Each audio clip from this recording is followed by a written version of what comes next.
And I'm actually really excited about the guest that we have in studio today. Her name is Ashlee Marie Preston. She is a media personality and a civil rights activist. In fact, she made quite a bit of national news when she called out Caitlyn Jenner following the revelations that she would vote for Donald Trump of all people. And she has also made history by being the first transgender editor-in-chief of a national publication. I believe Where Your Voice magazine is the publication that you work for. And I'm so happy to have you here. Thank you for coming in. Thank you so much for having me. Sure, so I wanted to start off by kind of discussing who you are and what activism means to you.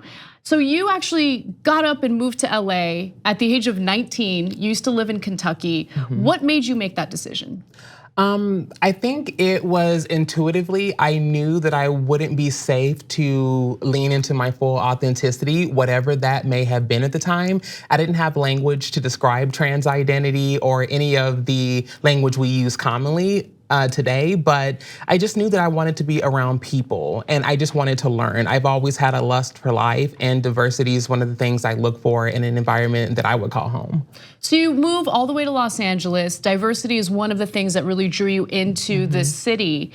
And now we're kind of finding ourselves at a time where there's this pushback against diversity, especially from middle America, and certainly not all the people living in middle America, but the individuals that we hear from the most. They want immigrants to be deported.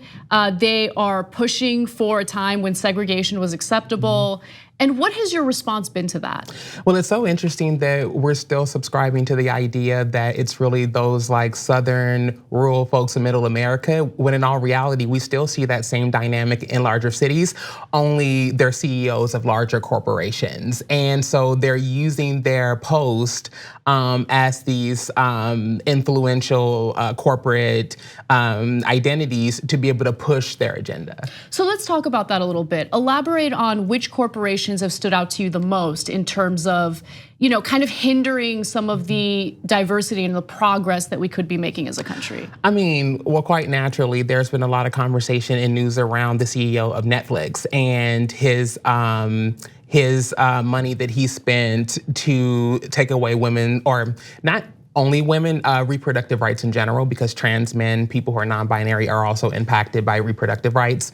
But definitely we saw that abuse of power happen. And so I think that it's easier to get lost in capitalism in larger cities because we're not aware that that a lot of these corporations have the ability to monitor and derail mass movements through funding and the ability to overshadow social justice needs in communities that are directly impacted by their decisions. So you've touched on something that's actually driven me crazy for several months now. I mean, it's driven me crazy for a longer time, but there's this new emergence of right-wingers who would argue that Silicon Valley and these major corporations, including Netflix, actually have some sort of liberal or progressive bias.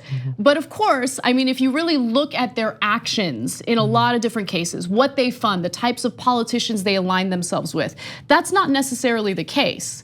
I mean, on one hand, they seem to sell LGBT pride and acceptance, but on the other hand, what they do behind closed doors is a very different story. Well, I think that it's all about the almighty dollar. I experienced this firsthand yesterday when I was at LA Pride, and it was so overwhelming because the rainbow capitalism, as I would refer to it as, was intense. The reality is that people have to realize corporate structures are not social justice entities, and so they're going to prioritize profit over people. And so when you look at the LGBTQ community, for instance, in 2017, we know that the spending power was at $917 billion. Since then, it's rose to well over $1 trillion. Yet people like the transgender community on a national average make less than $10,000 a year. That's right. So when you're looking at the way that they show up to Pride and when they're showing what this diversity looks like, we make up less than 0.3% of the population, and yet none of their efforts are geared toward us because they see there's no value there. There's no any exchange.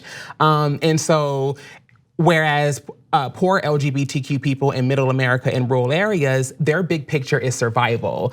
And because the corporations are leading that narrative, their big picture is sunbathing in the south of France with this amazing airline and hotel package from We Love Gay People, Inc. You know, and so I think that that's an example of how corporations step in to serve their own interests, but not necessarily the needs of the community directly impacted by their presence. Do you see these major companies as exploiting the progress toward tolerance, or do you ever see them as catalysts for that type of progress?